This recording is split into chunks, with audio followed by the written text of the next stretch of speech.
I thought I would take a little different view on the world today, since all of you have had plenty of opportunities to see my face. If you look at the older videos that have been posted, they now have music and graphics and all sorts of great things. But we have had the most amazing summer in more ways than one. We've had a very, very wonderful, wet, rainy summer, which has produced incredible amounts of these yellow and orange flowers all over the place. Along the roadsides, you will sometimes see them 5 feet tall and higher. Also, there's some marigolds. They're relatively rare, but always appreciated. And we've also had this incredibly busy summer in the real estate market. By a factor of about 8 to 1, you guys write asking questions about property markets, what's happening, what's changing, and so forth. So I thought I would do another little update on that today while giving you the shot of this terrific flower patch. So as of the end of August, the total yearly sales, both in terms of numbers of transactions as well as in dollar amount, exceeds that of the same 8 months of 2018, which was the biggest year in San Miguel history.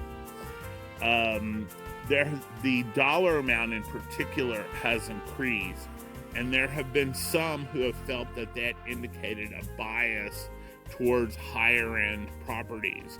But I think if you look a little bit more closely, you see that it really is a bias towards people buying homes rather than buying lots or property in the country. So from the general overview of the market is that the offerings are both broad and deep. There is a larger supply on the market than probably any time in the past. A number of houses which were removed from the market last year, which was a very poor year, in large part, I think, because of COVID. But those have either returned to the market or are being kept as pocket listings by agents.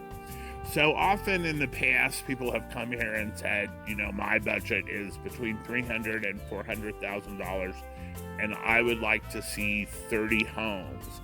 Well, it has often been the case that there have not been 30 homes in that price range. It's very different now. There's quite a bit to see, especially if you come here for a while and allow these agents, give them a little bit of time to produce these pocket listings. Prices do not seem to have risen a great deal. It's been more a question of price discovery, sellers and buyers finding each other. I've talked a little bit in the past about the fact that carrying costs here are virtually zero.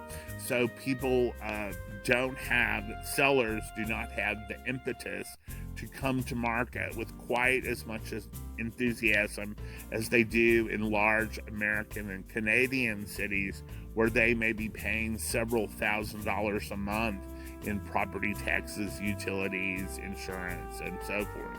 Here, those numbers are likely to be very, very low. A $500,000 house may have a $200 or $300 a year property bill. So buyers and sellers are finding each other. Transactions are occurring. I believe I've mentioned in other videos that there are 7 new hotels in various stages of development. A Hyatt, a Hilton, 2 Marriotts, and 3 private brands. And all of this, I think, is a very good indicator that we will see a larger tourist business and a larger residential business in the future. I've also alluded to the fact in some of my other videos that we now have a much broader range of housing. So we now have whole communities of condo and townhouse type structures, all of them gated and guarded, many with amenities like heated swimming pools and gyms, a few that offer transportation, so they will take you into town in the evening.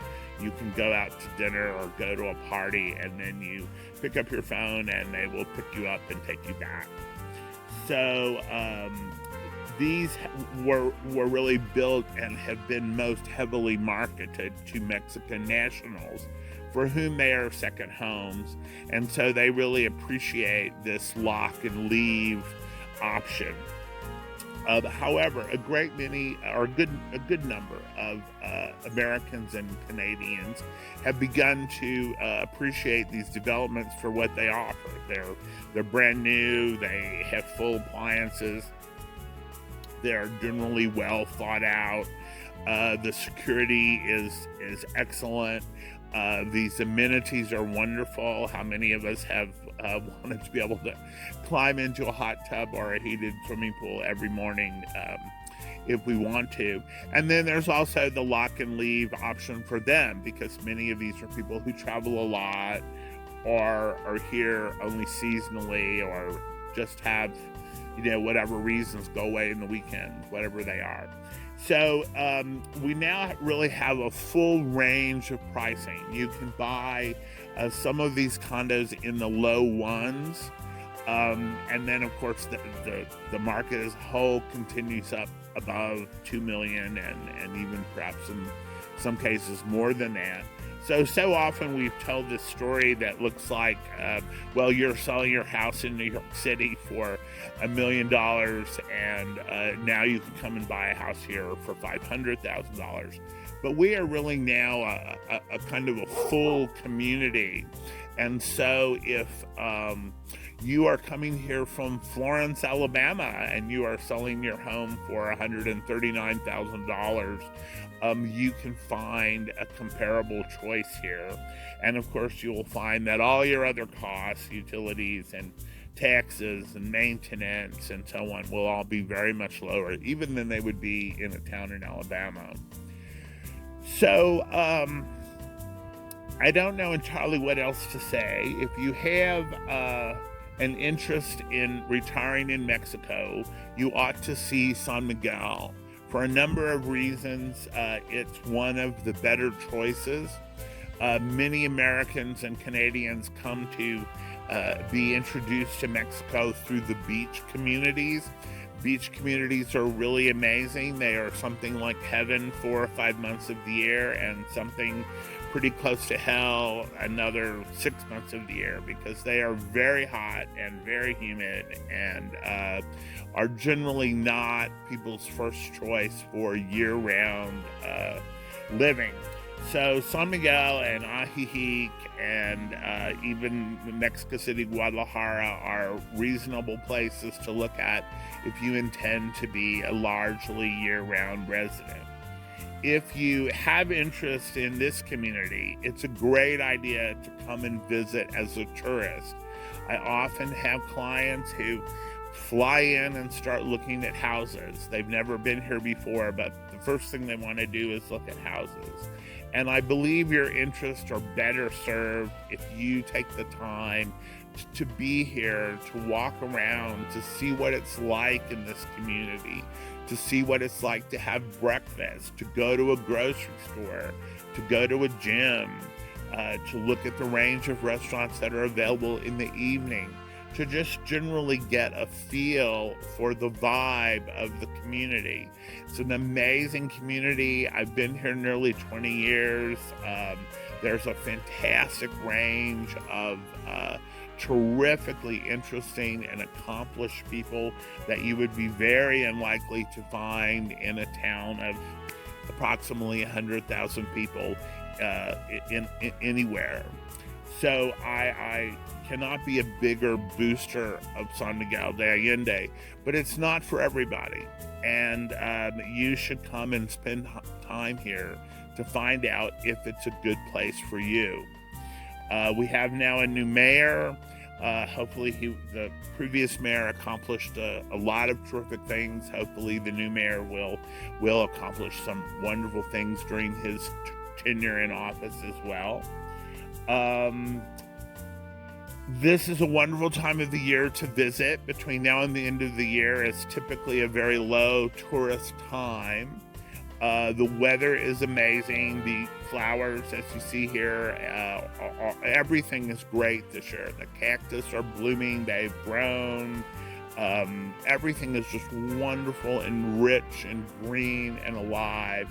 But there are very few tourists on the street, and it's very easy for you to get around and see things, and it's even very easy for you to look at property if that is what you want to do. January, February, and March are typically our busiest times, both from a tourist perspective as well as from a real estate perspective. We were not especially busy this year, which of course we attribute to COVID. I do not expect that we will have a record year in 2022 for similar reasons, even though COVID is receding in many places in the world and receding in San Miguel. There's still a lot of people who are not interested in putting on a mask and getting on an airplane, and I totally understand that.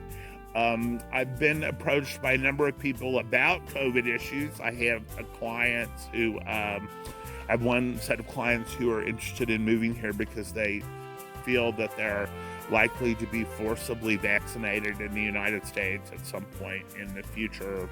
I also have clients who are leaving the Portland area because of violence and other issues that you probably all know more about than I. But we do have all of the drugs that are controversial in the US, like ivermectin and hydroxychloroquine, and the other 3 or 4 or 5 that keep coming around as repurposed drugs with a lot of potential for early treatment of COVID. They are all available in Mexico, and I think all available over the counter. I know hydroxychloroquine and ivermectin are. The country is now promoting ivermectin. Mexico in general cannot afford to do the kinds of things that they are happy to do or do in the U.S. And so they have seen the tremendous success of ivermectin in India. So that's now becoming a big part of the Mexico City area, and I imagine will translate to other parts of the country as well, depending on how COVID progresses. But at any rate, all of these drugs are available. I have been told that monoclonal antibodies are available in San Miguel on request, and that is generally the case throughout the rest of the country. It's also the case that you can be in Laredo in 8 hours. So if you at any time feel that something has occurred and you're not happy with the treatment you're receiving or cannot get the treatment you want, you can be in the U.S. in 8 hours or less and be treated in U.S. hospitals in Texas. Beyond that, the only vaccine we have available in this country right now is the Russian vaccine, which is called Sputnik. And I have been told that that vaccine is not acceptable for travel in the European Union and in some other places. And I have no idea whether that is true. I hate to give information of this kind in my videos because so often it's really just gossip and it turns out to be wrong. But I've been told that by a couple of people who I deem to be reliable sources. And beyond that, I will also say there has been a considerable increase in the offers of owner financing. That's still coming off of a very, very low base, but there are considerably more opportunities now than there were 2 or 3 years ago. This can often be a fantastic help to expats who are coming here who either don't have the cash to make a 100% cash purchase or own other investments in the stock market or somewhere else that they do not wish to liquidate in order to come up with 100% cash on a purchase. So all of this sort of combines to make the market a lot more attractive. There's a broad and deep inventory. There's a small but much greater offering of owner financing. And then there's this whole range of housing which can sort of address everything you want. There are communities in the country like the one in which I live in, where you can have whole hunks of wildflowers, and we are still gated and so forth. And then there are these more traditional developments like you would see in South Florida or Arizona, Southern California, that just have all of these amenities and so on. And in those cases, for example, you'll find that the monthly dues will probably not be more than $100 a month, and will often be less than that. So really, there's a place for everybody here. Big houses, little houses, historical homes, condominiums, country properties. There's a place here for gay people and straight people and single women and single men and married couples and everybody in there that you can think about, any group that you can think about. There's a synagogue here and so on and so on. So everybody fits.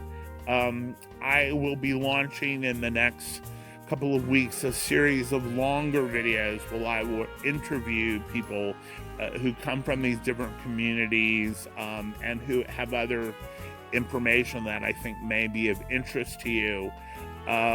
One of the things that comes up often in my emails is that people talk about how if they retired here, how would they come to know people? And one of the biggest ways for that is through volunteer work. And there are a number of volunteer organizations that do really terrific things. Casita Linda builds homes for people who would not otherwise have them. And the head of that, I believe, told me that in the last year they have built 169 homes. So this is not an amateur process. This is a pretty serious, organized situation that's turning out hundreds of homes for people who might otherwise be living in a shack or in a lean-to against their parents' home or something like that. And there are many other Feed the Hungry and so on, which do all kinds of super things. So I hope to be interviewing the, members of those groups who can talk a little bit about what they do and how you might become a part of that as a volunteer. And then, of course, there are also groups of people who play tennis and golf and pickleball and bridge and mahjong. And I'm probably not supposed to let out the secret, but San Miguel is one of the tango centers of the world, and probably on a per capita basis, more people hear tango than in Buenos Aires. But at any rate, it's always great to talk with you. Thank you for taking the time to listen to me. If you enjoy my videos, please like and share and subscribe. And you'll be seeing some different and I hope very much more interesting ones coming in future weeks and months. So if you like the channel, please hang in there. And as always, I really appreciate emails with questions.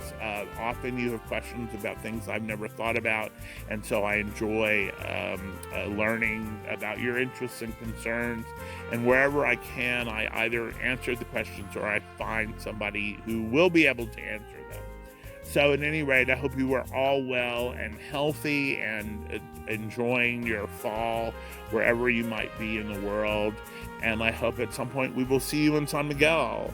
So thank you so much for your time, and be well.